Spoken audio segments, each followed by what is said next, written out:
Assalamualaikum warahmatullahi wabarakatuh. Selamat sore Medan. Kembali lagi bersama saya Arya Narko dan sahabat saya Gusdir ya.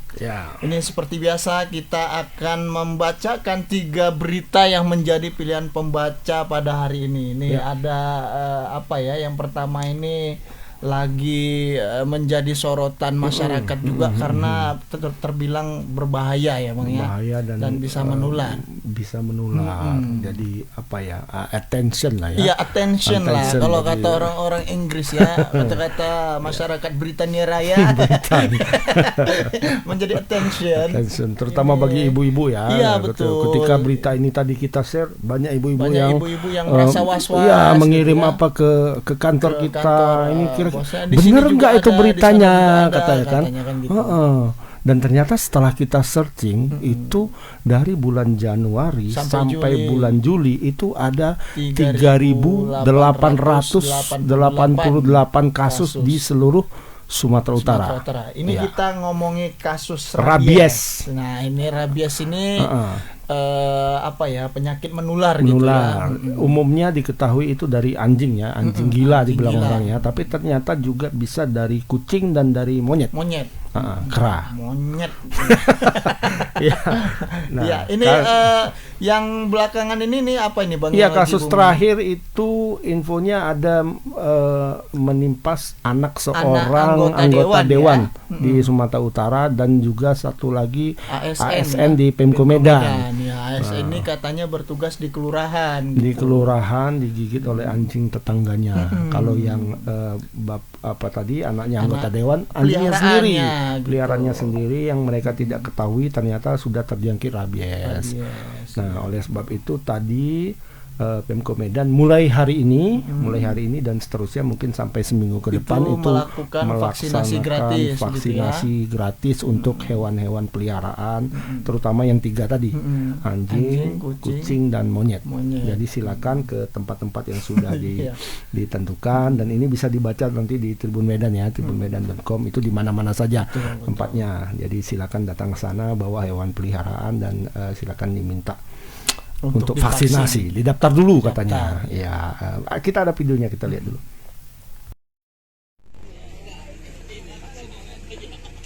Oke.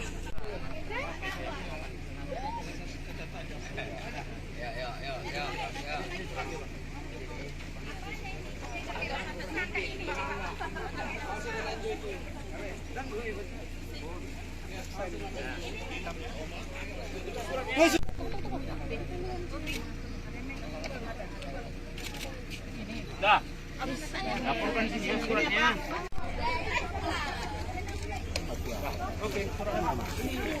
Dengan Ibu siapa dan sebagai apa nih Bu? Saya Lia, Ibu Lia Iriani Lubis. Saya sebagai kasih pembangunan di Kelurahan Tanjung Selamat. Oke, Bu, ini ada ngadain di kecamatan ini ngadain vaksinasi rabies. Ini bisa diceritakan Bu, kenapa kita mengadakan vaksinasi ini Pak? Awalnya kan kita ngajuin vaksinasi rabies ini memang pengusulan kita dari bulan Juni. Kita udah usulkan, cuman mungkin belum dibuat jadwal sama mereka. Tetapi beberapa hari yang lalu kita ada dapat laporan, dapat laporan dari warga, anjingnya tuh setelah menggigit mati. Oh, menggigit manusia ya Bu? Terus dia warga tuh nyuntik juga untuk diri dia sendiri ke rumah sakit, tapi anjing yang mati itu sebelumnya menggigit juga anjingnya yang lain di rumah. Gitu. Jadi ada 2 anjing. Nah, sekarang ini masih dalam kerangkengan, mau divaksin juga. Nah, itulah mungkin yang mempercepat proses vaksinasi ya. Sebenarnya kalau jadwalnya mungkin kami belum tahu kami sebenarnya kapan. Gitu. Dengan Ibu siapa dan sebagai apa di sini? Ya, saya dengan Dokter Hewan Darah. Saya selaku dokter hewan yang bertugas untuk pelaksanaan vaksinasi rabies hari ini. Dari Dinas Ketahanan ya Bu? Dari Dinas Ketahanan Pangan, Pertanian dan Perikanan Kota Medan. Oke, Bu, untuk kegiatan hari ini bisa dijelaskan gimana Bu? Ini sesuai dari permintaan dari surat kecamatan Medan Tunjungan bahwa memang ada beberapa berdasarkan kasus yang sudah terjadi di beberapa lingkungan, beberapa kelurahan. Kemudian memang ada program untuk vaksinasi rabies yang dimintakan oleh Kecamatan Medan Sungkungan bekerjasama sama Puskesmas Medan Sungkungan. Jadi kebetulan mereka sudah menyampaikan surat di minggu lalu. Surat itu sudah kita balas, semua masih sedang proses oleh Kepala Dinas. Kita buat jadwalnya dari mulai tanggal 25 ini ya. Nah, itu tadi keterangan dari Kasih Dinas Pangan, ketahanan pangan. Ketahanan pangan. Pertanian ya ke Kota Medan. Sama Ibu Dokter tadi. Ya, Dokter Dara itu Dokter Dara ya. Nah, jadi Dokter Dara itu sempat memberi semacam gambaran hewan yang terjangkit rabies itu umumnya sering meringkuk gitu Bang. Kemudian kemudian takut dengan air dan takut melihat bayangan di air gitu. Bayangannya sendiri. Oh, gitu. Tapi ada kawan aku yang kaget nengok bayangan sendiri. Iya. Rabies juga dia? Enggak. Kenapa? Itu memang lagi sengok. Jadi keluar kelas, lihat kaca jendela. Kaca kan bayangan kok kaget nengok muka kau sendiri. Oh gitu ya? Iya. Memang aneh-aneh kalau itu ya. Tapi biasa kalau yang lucu-lucu gitu sengoknya ini ya. Iya. Ya, oke, kita kembali ke soal rabies ini. Jadi Dokter Dara juga bilang kalau misalnya hewan yang baru saja divaksin itu sebaiknya tidak diajak berolahraga dan tidak diajak berkegiatan yang terlalu berat. Tidak dibawa gitu ya. Kan biasa orang bawa betul, Bang. Anjing terutama ya sama kucing jalan-jalan ya itu katanya itu. Saya tidak tahu kenapa, tapi tadi Dokter Dara tidak menjelaskannya detail, tapi itu imbauannya kalau bisa jangan dibawa jangan ya. Karena mungkin masih bereaksi apanya. Betul, itu. vaksinnya mungkin masih bereaksi. Iya. Nah, ini kita sudah terhubung dengan Anissa. Kita Anissa. Ya, selamat sore Bu Anissa. Tadi membawa kucingnya juga. Ada Bang Harai dan Bang Agus juga Tribunus. Iya. Tadi kau sempat bawa ini juga hewan piaraan ke sana. Oh enggak Bang. Dia lain peliharaannya. Ayam. Jadi kalau pertama kita mau tahu dulu nih Nisa. Ini kan tadi ada program vaksinasi gratis. Itu pertama di mana saja lokasinya, kemudian jadwalnya itu kapan saja, apakah ada syarat-syaratnya Nisa? Silakan. Baik, jadi tadi pelaksanaan vaksin pertama rabies Kota Medan itu akan dimulai pada hari ini hingga 30 Juli 2023 Bang. Nah, jadi nanti di sana mereka ini akan mendatangi ke tiap-tiap kecamatan dan kelurahan sekota Medan ini Bang. Dan untuk untuk syarat itu sebenarnya cuman bawa hewannya saja. Nanti mereka juga sekalian periksa apakah hewan ini terpapar atau tidak, atau jika pun terpapar nanti akan diberi semacam obat dan lain-lain seperti itu Bang. Dan ini secara gratis dilakukan sampai tanggal 30 Bang. Itu daftar dulu atau bagaimana nih saat? Atau langsung kita bawa hewannya ke sana, daftarnya di sana? Atau ada daftar-daftar online gitu enggak? Enggak Bang, jadi setiap hari ini mereka ada ke kecamatan langsung Bang. Nanti kecamatan Kepling pasti udah mengumumkan ke warganya bahwa ada vaksinasi, dan yang membawa hewan biasanya sudah diinformasikan lebih awal Bang. Kita ada daftar nggak Nisa, kira-kira hari ini kemana, hari ini kemana? Mungkin kalau bisa nanti kita sampaikan saja di tribunmedan.com dan kemudian nanti bisa dilihat di situ ya. Jauh ini tadi karena ini hari pertama Bang, jadi mereka melihat dulu berdasarkan panggilan-panggilan dari pihak kecamatan dan juga populitas dari hewan-hewan di situ terbanyak di mana. Nah, salah satunya di Tuntungan tadi ini kan kalau dari dinas, dan mereka juga sudah memberikan 2 kali surat untuk diminta vaksinasi, makanya hari pertama ini dilakukan di sana seperti itu Bang. Tadi disebutkan ada anak-anak yang jadi korban dan ada orang dewasa ya, itu siapa saja Nisa? Jadi di kecamatan ini atau di kelurahan yang tadi ini juga ada 3 yang terpapar yang digigit oleh anjing, di mana ini merupakan salah satunya ada anjing tetangganya, ada anjingnya sendiri. Nah, kalau untuk yang 3 ini, satu tuh anak DPRD Sumut, namun saat ini pihak kelurahan enggan menjelaskan secara detail siapa nih anak-anaknya, dari siapa dan siapa seperti itu. Tapi dikatakan kejadian ini semalam Bang. Jadi malam tadi itu mereka anaknya sedang bermain tapi dengan anjing, rupanya digigit. Habis itu si anjingnya ini langsung kayak lemas kayak gitu, kayak sakit lah kayak gitu Bang. Jadi karena ada itu, si anak pun langsung diajak ke berobat dan di hewan ini udah dikerangkeng dan saat ini kondisinya masih dalam kondisi kritis katanya Bang. Nah, sementara untuk yang 2 itu kejadiannya udah 2 minggu yang lalu, di mana kedua anjing ini sudah meninggal Bang. Tapi satu yang menggigit warga ini memang dinyatakan terkena rabies tapi sudah meninggal. Dan yang satunya lagi itu masih suspek. Jadi anjing ini mati sebelum dinyatakan apakah ini rabies atau tidak Bang, seperti itu.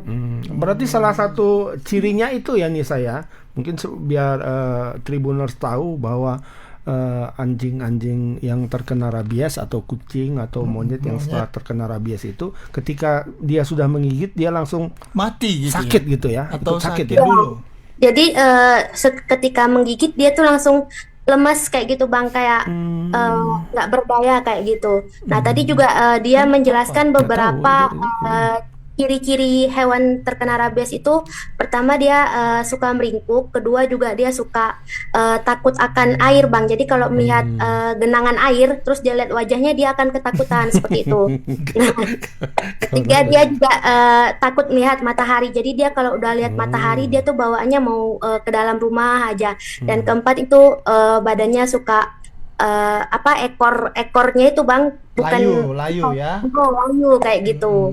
Nah, tapi juga setelah vaksinasi ini sebenarnya menurut dokter tadi, kalau vaksinasi ini sebenarnya bukan untuk tidak terjadi rabies, tapi untuk mencegah. Jadi walaupun udah vaksinasi, sebenarnya ini bisa terpapar juga, akan tetapi akan kenanya tuh bisa sama kayak COVID katanya Bang. Jadi gitu.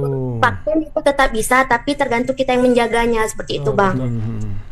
Tadi saya masih sedikit penasaran nih, kenapa anjing yang rabies ketika menggigit itu kok langsung lemas dan ada yang mati gitu? Apa ini, ada nggak penjelasan medisnya ya gitu kira-kira?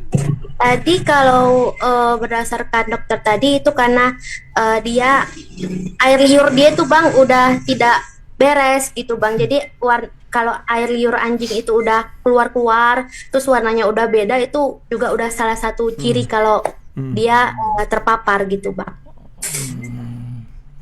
Ya, tapi saya belum mendapat jawaban yang jelas. Baik. Nah. Tapi kalau untuk Kota Medan jumlah kasusnya ada berapa ya? Ada nggak kita dapat? Tadi yang kita dapatkan info Sumatera Utara ya, 3.888, hampir 4.000 kasus di seluruh Sumatera Utara. Medan sendiri berapa? Kayaknya Medan paling tinggi ya Nisa. Iya.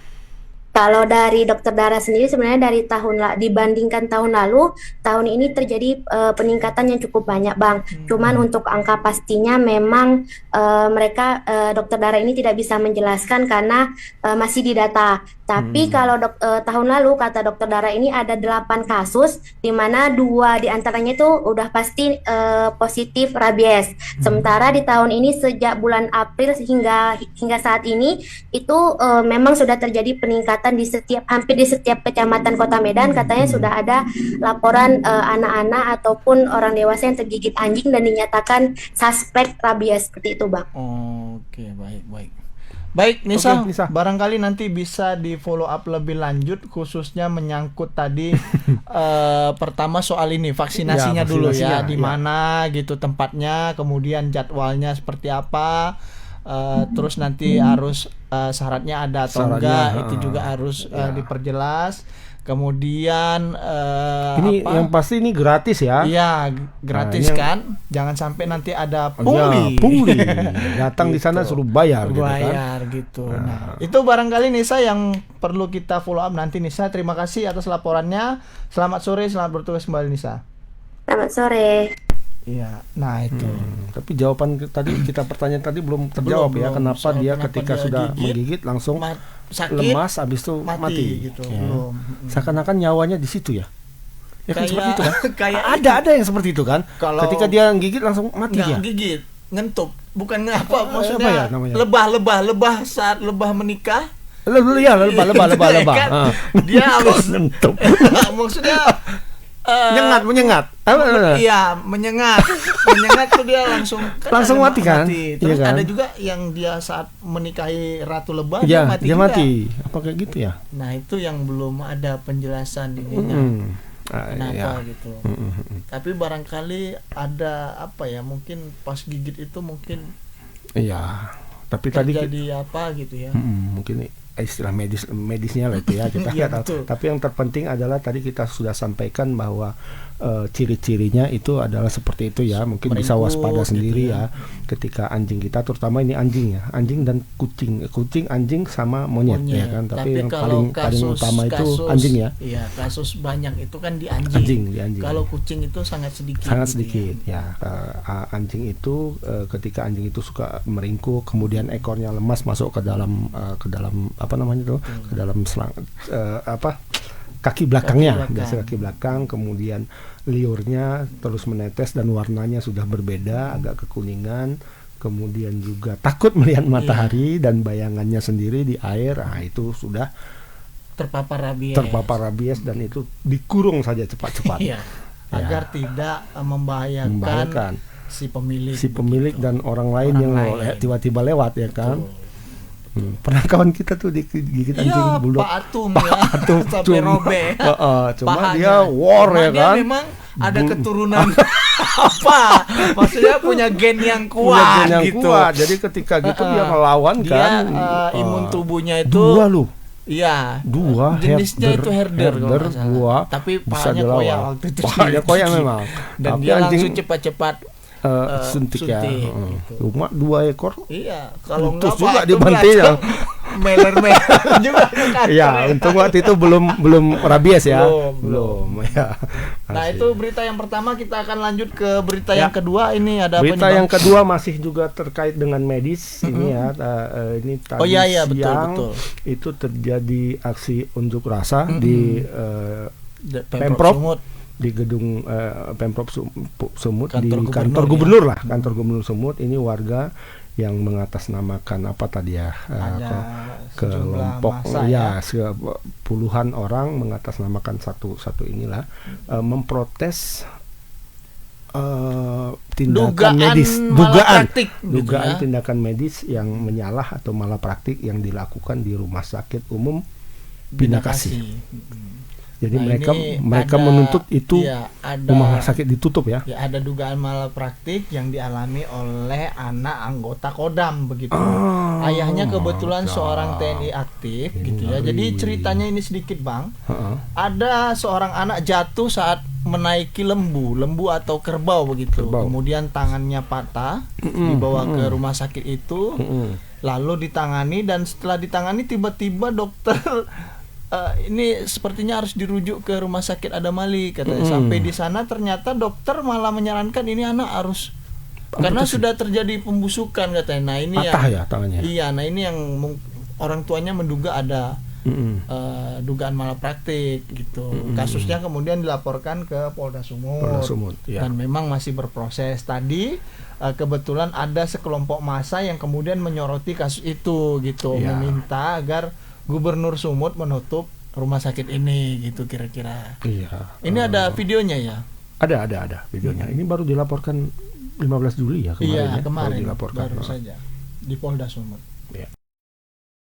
Tulisan betul Prabowo. Hari ini saya akan mencoba masuk ke dalam kantor Gubernur Sumatera Utara untuk menyampaikan aspirasi ini.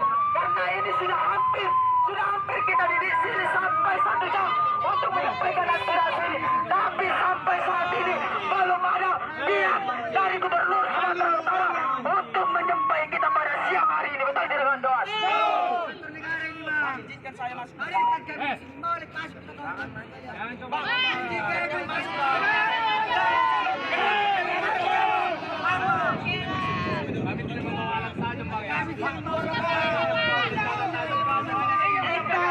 Kita dihalangi untuk menyampaikan aspirasi di depan kantor Gubernur Sumatera Utara oleh pihak Satpol PP, oleh pihak pengamanan. Ada apa ini kawan-kawan? Kenapa kita tidak diperbolehkan untuk masuk ke kantor ini? Padahal bangunan ini dari hasil dari pajak masyarakat, betul tidak kawan-kawan?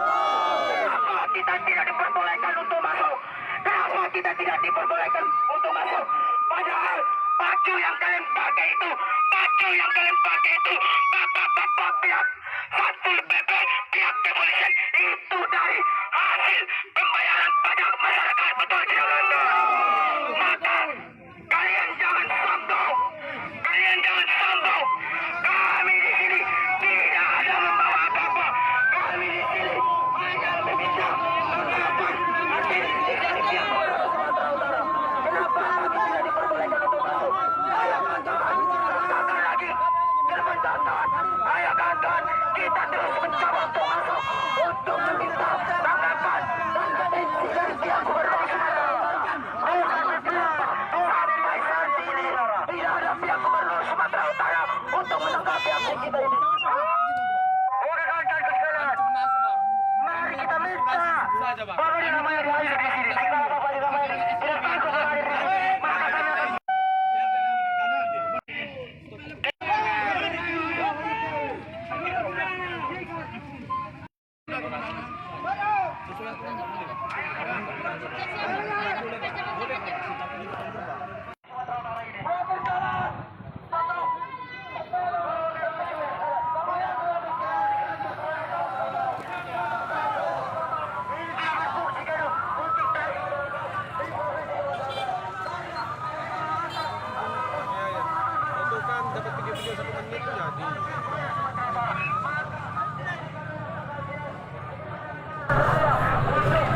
Ya, itu tadi demonstrasi dari sejumlah massa ya, meminta agar rumah sakit tersebut ditutup. Gitu ya. Tapi alangkah baiknya sebelum ditutup, dokternya diperiksa.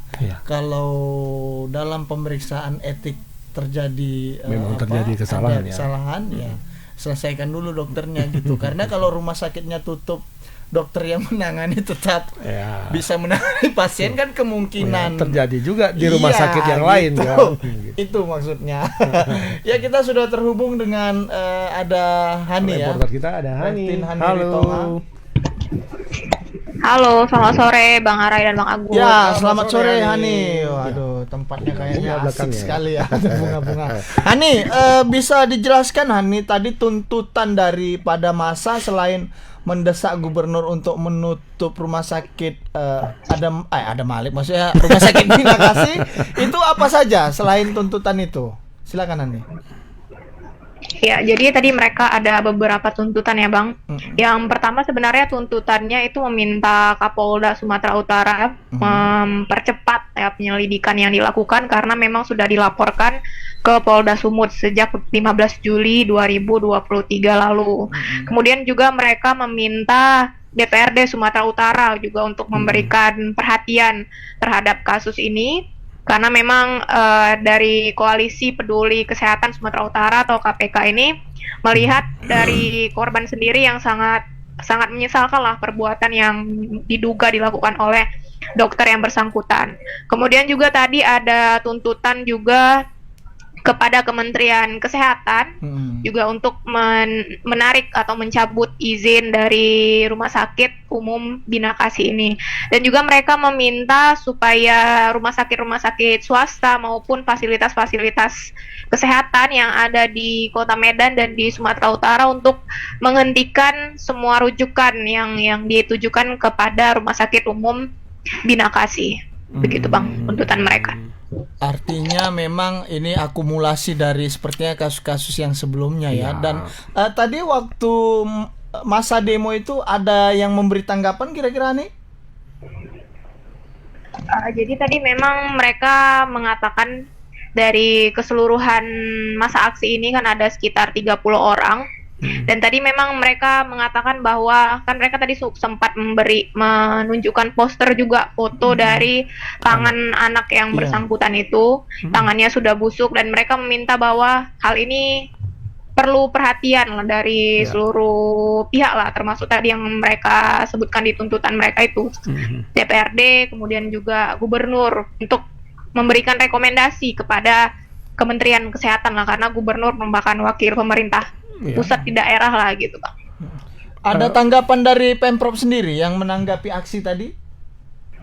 Dari Pemprov Sumut sendiri belum ada yang menanggapi, Bang, karena memang hari ini Gubernur Edi Rahmayadi juga sedang berada di Jakarta. Jadi tadi mereka sudah cukup lama juga menunggu di lokasi, tapi belum ada tanggapan dari Pemprov Sumut, Bang. Terkait medisnya sendiri bagaimana, Han? Tadi kan disebutkan bahwa dalam keterangannya itu patah tangan, kemudian diduga adanya urat nadi yang terputus dan kemudian disengaja dibiarkan, dugaannya sengaja dibiarkan supaya jaringannya membusuk untuk menghilangkan jejak itu katanya. Apakah secara medis itu sudah ada penjelasannya? Mungkin dari pihak Bina Kasih sendiri itu. Kalau dari yang setelah aksi tadi ya, Bang, belum ada dari pihak RSU Bina Kasih yang memberikan penjelasan terkait secara medisnya itu. Tapi dari beberapa waktu yang lalu, yang pada saat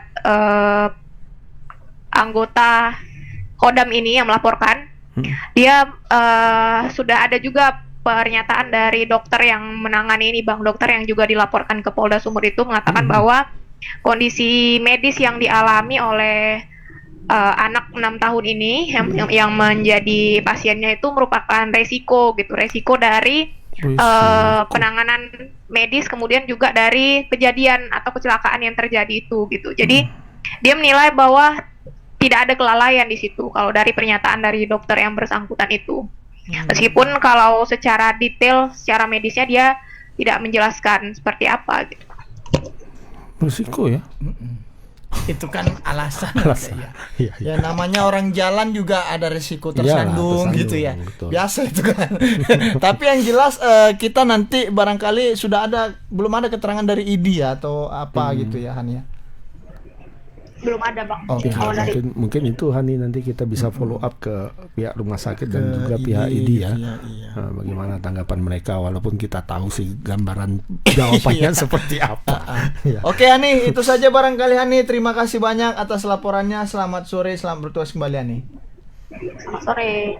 Ya, nah itu tadi laporan dari Hani. Memang setiap tindakan medis pasti ada risikonya ya. Tapi ya kalau misalnya kita tahu, hanya saja kan biasanya kalau kayak gitu resiko medisnya ini kalau di rumah sakit yang ini yang expert lah, aku nggak bilang yang profesional dan tidak profesional, tapi biasanya kalau pengalamanku di beberapa rumah sakit itu gitu, mereka sampaikan di awal, ini nantinya akan seperti ini, nantinya akan seperti ini, ada dampaknya begini gitu kan, sehingga keluarga pasien tahu gitu. Iya Pak, jadi sehingga ada dicari solusinya nanti kalau begini bukan main pakuk ya kan? Dan ini pun sebenarnya kan kasusnya boleh kita bilang biasa kan, patah tulang biasa, bukan misalnya ada kanker apa gitu atau terjadi penyempitan pembuluh darah dan sebagainya yang perlu penanganan dan serius ya kan, ini kan tidak kan. Ya kalau sekedar patah tangannya dibalut selesai kan. Ya, kok bisa putus urat nadi gitu kan? Gitu. Itu menurut bapaknya tadi, Pak Holmes Sitompul ya. Pak Holmes. Nah, itu ada urat nadi yang terputus. Tentu tidak sengaja terputus, tapi kemudian tidak ditangani dengan cepat. Dan justru menurut si bapak ini sengaja dilakukan pembiaran supaya terjadi pembusukan hingga urat yang putus itu tadi tersamarkan gitu menurut dia. Ya mudah-mudahan lah nanti ya ada ada kejelasan terkait kasus ini, khususnya dari Ikatan Dokter Indonesia ya. Karena beberapa kali kasus dugaan malapraktik itu berakhir nggak jelas, dilaporkan pun ya udah nanti. Makanya aku bilang sama Hani ya, tanya aja nggak apa-apa nih, walaupun jawabannya kita sudah tahu gambarannya kan. Tuh, jarang salah sebenarnya. Kasus yang kemarin aja nggak jelas kan. Makanya. Waktu yang di rumah sakit Murni Teguh, Dokter Prasojo, salah operasi kaki, kiri dari kanan kan, iya kan. Itu dilaporkan juga ke Polda. Yang melakukan upaya preventif ya, pencegahan katanya. Yang sakit di kanan nanti supaya gak sakit lagi di kiri, kami jelas, kami ini kan aneh. Dan itu tidak ada. Sampai sekarang nggak tahu. Jelas, laporannya pun ngendap itu. Bukan Damai. Iya, Damai kan tidak sebenarnya tidak menghilangkan perkara gitu kan. Ya, perkaranya secara hukum itu harus terus berjalan. Iya, benar. Oke, itu yang kedua. Ini kita beranjak ke berita yang ketiga. Yang ketiga ini menarik. Polda Sumut meluncurkan mobil katanya. Mobil pintar nih, mobil smart dengan berbasis artificial intelligence, kan? Artificial intelligence atau AI. Ini mobilnya anti begal katanya, untuk mencari begal-begal. Kita dukung sebenarnya. Sebenarnya kita dukung. Kita sangat mendukung lah. Cuma kita penasaran dengan mobilnya. Betul nggak? Gitu. Ya kan? Apakah mobilnya memang berbasis AI? Atau enggak gitu kan, ya kan, ya, itu yang kita cari. Yen Chuan kita boleh Hongkong. Katanya sih mobil ini bisa mendetek wajah DPO gitu kan. Nah, misalnya ada pelaku tuh langsung muncul gitu ya. Tapi itu belum dibuktikan kan gitu kemarin ketika itu di launching dikasih tahu lah, dilihat dong, didemonstrasikan. Nah ini katakan misalnya dibuat ini, kalau dalam bayanganku seperti misalnya itu ini ada infrarednya dengan menggunakan juga teknologi kamera high definition kamera kan itu yang ada di HD HD biasanya ada di BMW itu, di BMW, kemudian di Bugatti kalau nggak salah yang sekarang yang di depannya itu kan, yang bisa dia berjalan sendiri. Jadi itulah. Berarti itu katanya mobil speknya seperti itu. Jadi dia bisa mendeteksi dengan infrared dan sebagainya. Nah, mestinya kan ditunjukkan waktu demonstrasikan lah ya. Coba kan berdiri situ nanti didetek sama ini katanya kan. Tapi ini tidak ya? Enggak, cakap aja. Sama aja kok. Pak Are juga bisa bilang kan. Ini handphone saya bisa memasak nasi. Atau caranya bagaimana Pak Are? Saya telepon ibu saya.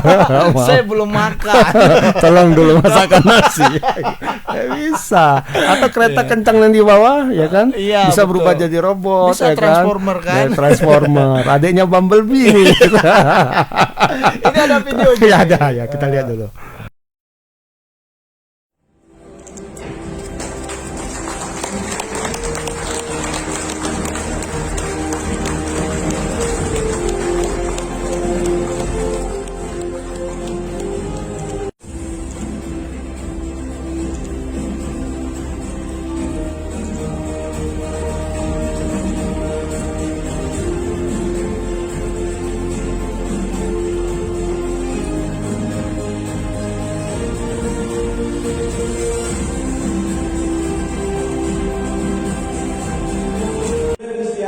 Satu komando radio atau yang terkoneksi langsung dengan kontak sentral 110. Jadi ketika masyarakat melaporkan, secara otomatis akan diteruskan kepada mobil patroli yang sedang berada di jalanan untuk selanjutnya kemudian bertindak lanjut di laporan masyarakat tersebut. Pak, ini kan mobilnya tadi ada beberapa fitur canggih. Nah, mungkin bisa dijelaskan itu tim IT-nya dari mana mungkin, dan apa saja mungkin yang kecanggihan lain yang selain disebutkan tadi. Terima kasih. Mobil ini dilengkapi dengan fitur terbaru untuk bagaimana memastikan bahwa mobil ini beroperasi sesuai dengan tujuan, yaitu menjaga, kemudian bisa bertindak secara respon cepat. Kemudian yang utama lagi adalah bagaimana ketenangan dan kenyamanan masyarakat bisa diwujudkan. Mobil ini bergerak mungkin kelihatannya satu, tapi sebenarnya itu ada dalam satu sistem. Sistemnya kita bangun dalam common center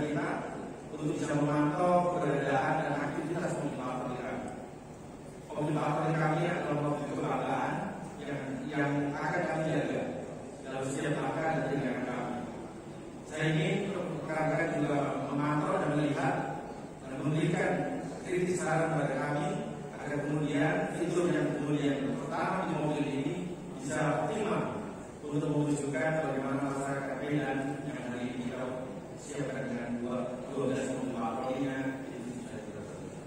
Kita memiliki di dalam command center kita koneksi untuk semua mobil patroli kita dan kita bisa men-share data yang diperlukan oleh mobil patroli. Sebagai contoh, apabila mobil patroli menemukan seseorang yang mencurigai dan mengecek tentang ID atau kartu penduduknya, di mobil ini bisa kita lakukan. Koneksi kita dengan Capil akan membantu untuk kemudian memastikan bahwa identitas ini sahih atau benar atau salah. Begitu juga dengan yang lain. Mobil ini juga dilengkapi dengan fitur face recognition dan plat recognition. Face recognition untuk memantau dan mengidentifikasi wajah orang. Nah, itu tadi Pak Kapolda bilang bisa mengidentifikasi wajah orang. Bisa. Ya, belum tahu kan karena belum didemonstrasikan tadi ya. Canggih tapi. Canggih ya Bang ya. Lampunya. Lampunya ya. Kelip-kelip ya. Klip Betul. gitu. Kayak apa? Diskotik Sky Garden punya Samsung. Oke gitu ya. Iya.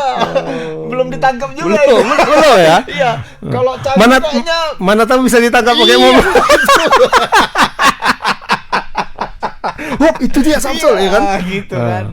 Nah, kalau Bapak itu mungkin bisa lah karena kan wajahnya apanya semua sudah terekam kan? Sudah terekam tersebar di mana-mana, sudah ada di database ya kan? Jadi ketika jalan mobilnya itu dia Samsul. Kayak kan itu. Samsul. Gitu-gitu aja. Iya. Oke, kita mungkin bisa tanya langsung ke Freddy yang mungkin sudah test drive juga ya. Udah, ini pasti nih. Kayaknya Freddy sudah test drive karena senyumnya semringah ya sejak bertemu Kapolda. Oh, cincinnya kayaknya ini dibekali juga. Iya, ada infrarednya. Ada infrared. Oke, silakan Fred. Ini mobil dari yang diluncurkan ini speknya seperti apa sih sebenarnya? Apa memang bisa mendeteksi wajah, kemudian terus katanya ada dilengkapi dengan senjata api gitu. Nah, ini gimana? Karena kalau menurut beberapa warga kok mirip mobil patroli polsek gitu. Iya. Silakan Fred. Ya. Jadi mobil patroli ini Bang yang katanya memiliki teknologi canggih buatan manusia itu memiliki fitur buatan Tuhan. Terutama kamera yang katanya bisa terhubung langsung dengan database milik Disduk Capil ya. Jadi misalkan itu katanya bisa cetak iktp dong. Jadi misalkan ada terekam gitu kan orang-orang yang mencurigakan gitu kan, difoto, kemudian dicek nanti datanya itu nanti akan muncul dia siapa. Karena terkoneksi lah dengan data di Capil. Kemudian juga itu disebut mampu mendeteksi DPO ya. Termasuk Bapak tadi. Ada terpasang di situ. Terpasang di situ kan nanti akan mendeteksi karena juga terhubung dengan database yang ada di kepolisian gitu. Jadi akan muncul di layar. Kemudian soal senjata itu bukan terpasang seperti tank atau tapi senjatanya di dalam. Oh, disiapkan memang ya. Ya, tapi waktu launching kemarin sempat didemonstrasikan nggak ya? Sepertinya tidak Bang, cuma ngecek gitu aja Bang. Oh, cuman mau menunjukkan kalau ini loh lampu mobil yang bagus gitu ya. Iya. Ada nggak misalnya keunggulan yang lain daripada mobil yang baru di launching ini? Kalau keunggulannya itu memang fitur-fiturnya itu aja Bang, teknologinya itu kemudian sebenarnya kalau navigasi mungkin semua mobil di zaman sekarang juga sudah memiliki navigasi yang jauh lebih bagus kan, seperti Google Maps dan sebagainya gitu. GPS ya. Jadi hanya mungkin yang paling unggul adalah soal deteksi wajah itu aja melalui kamera yang terpasang di dashboard itu, yang kemudian terhubung dengan Disduk Capil dan kemudian juga komunikasinya ini di mobil ini itu dihubungkan dengan command center ya yang ada di Polda Sumut dan Polrestabes Medan. Jadi mobil ini bergerak itu ketika mendapat laporan dari masyarakat melalui 110 ya. Kemudian nanti mobil itu akan otomatis juga menerima laporan itu langsung bergerak ke lokasi yang dilaporkan. Jadi bisa juga dilaporkan tanpa menyebut lokasi karena langsung katanya bisa menemukan koordinat ya gitu ya. Bisa menemukan koordinat. Ya, betul ya. Wah, koordinat dari pelapor itu. Apa ya? Gitu. Mobil yang dipakai Ethan Hawke ya. Kalau nanti misalnya Ustadz Khairul Ghazali bilang, aku nampak Samsul nih Pak. Dia ngelapor apa langsung tahu koordinatnya? Iya. Wah, canggih juga. Mobil ini yang dipakai ini Mission Impossible kan? Iya. Canggih ya. Pakai Tom Cruise. Iya betul. Tapi bisa menentukan sudah kira-kira kayak gitu kan. Fred, aku dalam bayanganku seperti itu. Mobil yang dipakai James Bond, mobil yang dipakai Ethan ini kan, Ethan Hawke kan. Apakah koordinatnya dalam pengertian seperti itu? Aku terbiasa nonton film seperti itu kan. Kalau nampak mobil dengan sistem spek seperti ini dengan koordinat seperti ini, aku langsung teringat mobilnya James Bond ya, gitu ya. Iya. Kurang lebih seperti itu kemarin Bang katanya Bang. Jadi langsung tahu koordinat lokasi dari penelepon gitulah. Apabila ada kondisi darurat dan durasi memang sejauh ini sepertinya masih lama ya. Misalkan dari awal dihubungi itu, kemudian petugas itu ke lokasi itu sekitar 10 sampai 12 menit. 12 menit. Oh, 12 menit. Kukira entah 2 hari. Agak lama juga. Oh, tapi memang cukup hebat lah kalau 10-12 menit itu udah bagus gitu ya. Artinya memang responsif lah. Dan mobil ini sudah mulai dioperasikan sejak kemarin atau kapan, Fred? Iya, informasinya semalam tuh langsung di launching, langsung beroperasi Bang. 12 mobil. 12 unit ya? Targetnya 24. Untuk di Medan aja, targetnya 24. Tapi 12 yang baru selesai. Kira-kira, Fred, ini biaya pembuatan untuk 1 unit mobil berapa, Fred? Karena ini kan bukan mobil bawaan pabrik kan? Iya, bukan mobil untuk ngangkat-ngangkat salak ini. Bukan.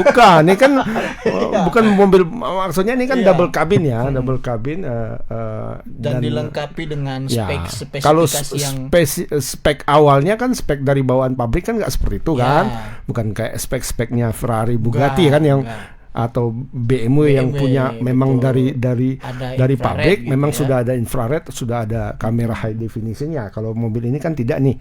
Nah, berapa biaya untuk pembuatan 1 unit? Sekarang kan sudah 12 ya, berarti sudah dikerjakan tuh 12. Menyusul 12 lagi. Ada nggak gambaran kira-kira?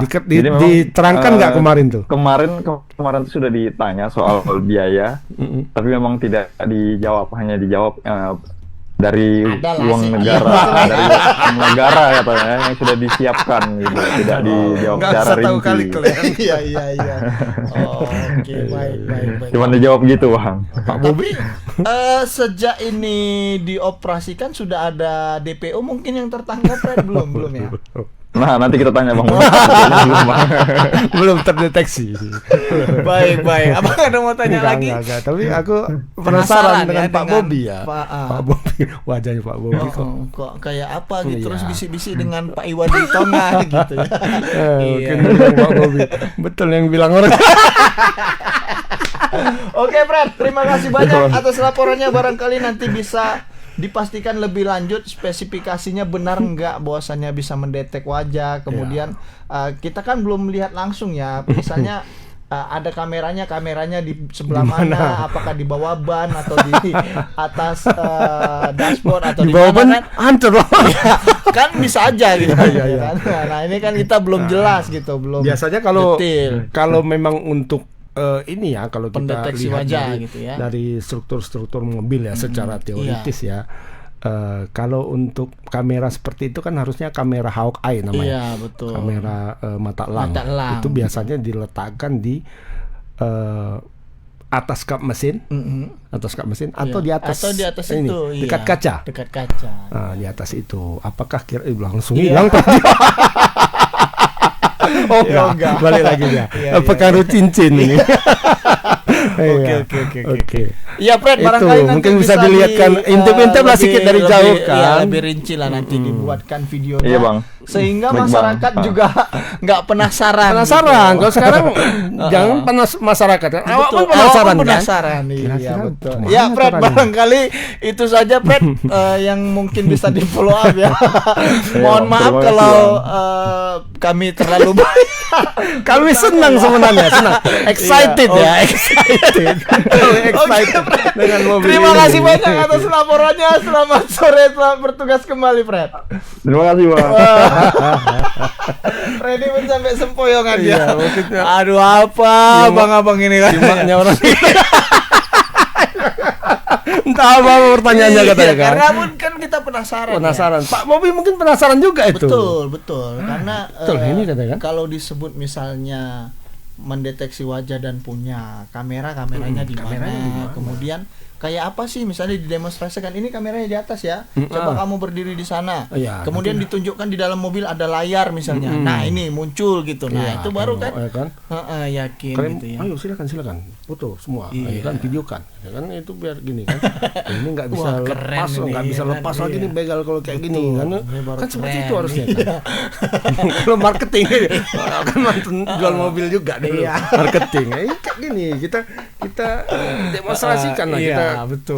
Tunjukkan ini kelebihannya di mana. Jadi meyakinkan. Betul. Kalau ini kan sudah orang penasaran, tidak meyakinkan juga. Gitu. Awalnya kan excited kita di kantor. Kan. Sekarang tingkat excitednya udah turun. Jadi turun gitu karena rasa penasaran belum terjawab. Belum terjawab. Oke, itu 3 berita yang bisa kami sampaikan untuk sore hari ini. Tadi yang pertama menyangkut kasus rabies. Saat ini memang rabies tengah mewabah, dan kepada pemilik hewan peliharaan khususnya anjing itu diharapkan menjaga kebersihan hewan, menjaga kesehatannya, kemudian kalau bisa kalau dia tinggal di tengah permukiman masyarakat, kiranya jangan sampai dibiarkan berkeliaran dan menggigit orang lain, begitu ya. Karena tidak hanya bisa mengganggu kesehatan, tapi juga bisa memicu huru-hara di tengah lingkungan masyarakat. Betul. Ya kan, misalnya terjadi gigitan, ya otomatis pemilik anjing dan yang digigit pasti kan cekcok gitu. Dan para tetangga juga iya bapak ini kan udah dibilangin, nah terjadi huru-hara begitu. Iya, sebagai pemilik anjing pasti disalahkan. Betul. Dan untuk antisipasinya mari sama-sama menjaga itu dan bawalah anjing ke tempat vaksin gitu ya Bang. Itu menyangkut rabies. Dan yang kedua tadi menyangkut dugaan malapraktik. Ternyata para pendemo meminta agar gubernur menyampaikan rekomendasi kepada kementerian untuk menutup rumah sakitnya begitu. Tapi alangkah baiknya juga bukan ngajari ya maksudnya. Kalau proses pemeriksaan itu kan harusnya begitu ya, karena siapa nih dokternya yang dilaporkan, ya harusnya dokternya juga. Ya dokternya dulu, maksudku diselesaikan persoalannya di tingkat dokternya dulu kan. Apakah dokternya memang salah? Kalau rumah sakit misalnya tadi kayak Are bilang kan rumah sakitnya ditutup tapi dokternya enggak, hal yang sama, kasus yang bisa sama pindah ke rumah sakit yang lain kan. Karena yang lalai itu dokternya. Diduga. Itu yang kedua. Dan yang ketiga tadi menyangkut launching mobil yang katanya punya kecanggihan artificial intelligence ya. Nah, ini bisa mendeteksi wajah DPO katanya, tapi itu belum menjawab rasa penasaran begitu ya. Kita tanya juga sama Freddy tadi, bisa ngomong sendiri nggak mobilnya ini? Kayaknya belum sempat diajari ngomong. Belum beo lah. Nah, yang buat penasaran kita sebenarnya itu karena dalam momen launching tidak ditunjukkan, tidak didemonstrasikan gitu. Kelebihannya itu hanya dicakapkan aja kan. Betul. Sehingga jadi mengundang rasa penasaran gitu. Dan orang juga bertanya-tanya, ini kayaknya nggak beda jauh deh sama mobil patroli Kapolsek gitu. Iya, dan ada juga selentingan yang aku dengar dari beberapa orang. Jadi sebelum launching itu ada yang dipasangin stiker katanya. Nah, apakah yang dipasang stiker ini mobil yang ini atau yang lain kita nggak tahu. Stiker apa itu? Stiker yang apa namanya? Yang di pinggir-pinggir jalan itu, yang untuk nutup itu, apa namanya ya? Gitu ya. Warna biru stikernya. Jadi maksudnya ada yang bilang itu sebenarnya mobil patroli biasa, tapi ditempelin sama stiker itu biar nampak canggih gitu kan. Oh gitu, itu kabar. Bukan kita mau. Bukan.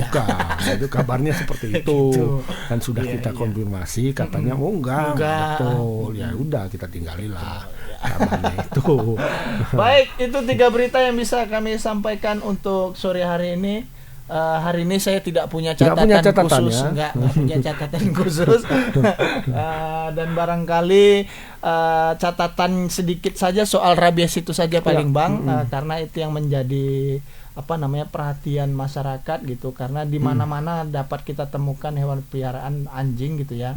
Ya biasa orang melihara anjing untuk jaga rumah atau jaga ladang. Tapi sekali lagi kita ingatkan buat masyarakat yang punya hewan peliharaan anjing itu kiranya bisa menjaganya, mengikatnya agar tidak terjadi gigitan-gigitan terhadap tetangga kanan kiri gitu.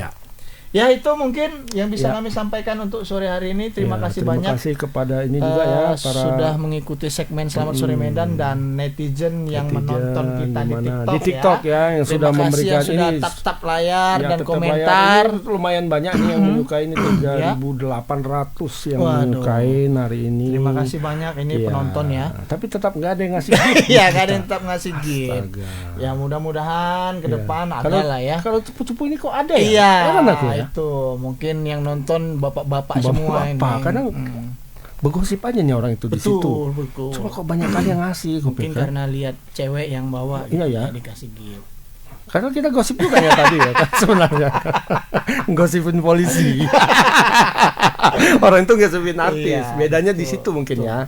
Ya, mungkin itu saja. Terima kasih banyak. Saya akhiri. Fastabiqul khairat. Assalamualaikum warahmatullahi wabarakatuh. Selamat sore Medan.